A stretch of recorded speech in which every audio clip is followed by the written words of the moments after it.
আজকের ব্লগটা কিন্তু অনেক বেশি স্পেশাল হতে যাচ্ছে, অসাধারণ সুন্দর, আমার যে এত ভালো লাগতেছে। ও নাইস, এটা তো আমি প্রথমবার দেখলাম এরকম। তোমার নাম কি? ক্যামেরাম্যান পেয়ে গেছি। এটা কোন জেলা? আজকের ব্লগটা কিন্তু অনেক সুন্দর হতে যাচ্ছে, আর এখানকার দৃশ্যটা কিন্তু অনেক সুন্দর। কথা হচ্ছে যে এই আমার পঙ্খিরাজটা এখানে রাখলাম।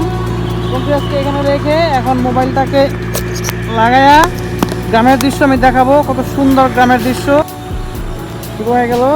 দর্শক, আজকের ব্লগটা কিন্তু অনেক বেশি স্পেশাল হতে যাচ্ছে, আর আমি এখন চলে আসছি একদম গ্রামে এই যে হাইওয়ে, এবং দুই পাশে কিন্তু শস্য ক্ষেত দেখা যাচ্ছে। এই যে দূরে এগুলো হচ্ছে মেবি গম, এগুলো গম না, এগুলো গম, আর এই যে এগুলো কি, এই যে পেঁয়াজ, আর এই পাশে এগুলো কলাই।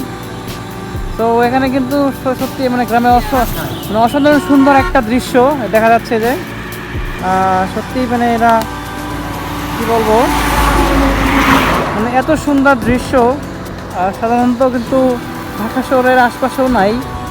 এটা হচ্ছে, এটা কোন জেলা? এটা গোপালগঞ্জ চলে আসছি। গোপালগঞ্জ এই থানার নাম কি? থানার নাম আসো, নিচে যাবো, দেখতে যাবো। তোমার নাম কি? আলহাস। তোমার নাম? ইমরান। আলহাস আর ইমরান, চলো আমরা যে পেঁয়াজ গাছ দেখবো। আমরা তো শুধু ঢাকায় বসে শুধু পেঁয়াজ যে কিনে খাই, কিন্তু গাছ তো কখনো দেখি নাই, যদি অনেক বালি, আমার পা তো ঢুকে যাচ্ছে।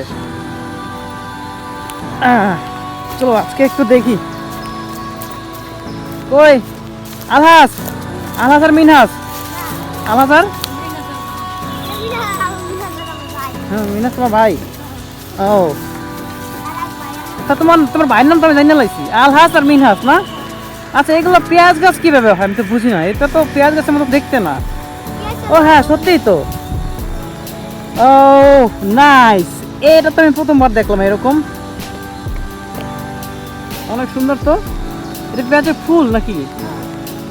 কিন্তু এত বড় বড় হয়, তো অসাধারণ সুন্দর, আমার যে এত ভালো লাগতেছে, এত সুন্দর। ওয়াও, কাছে থেকে একটু দেখাই না। তোমার নাম কি? মুন্সি? কি? আহমেদ মুন্সি? ও, তোমার নাম মুন্সি। ও, এটা তো গমের গাছ। ও, অসাধারণ সুন্দর একটা জিনিস আমি দেখতেছি।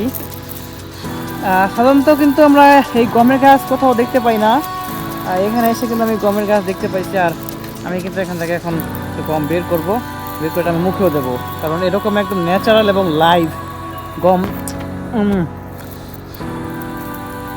এই গম থেকে কিন্তু সেই আটা এবং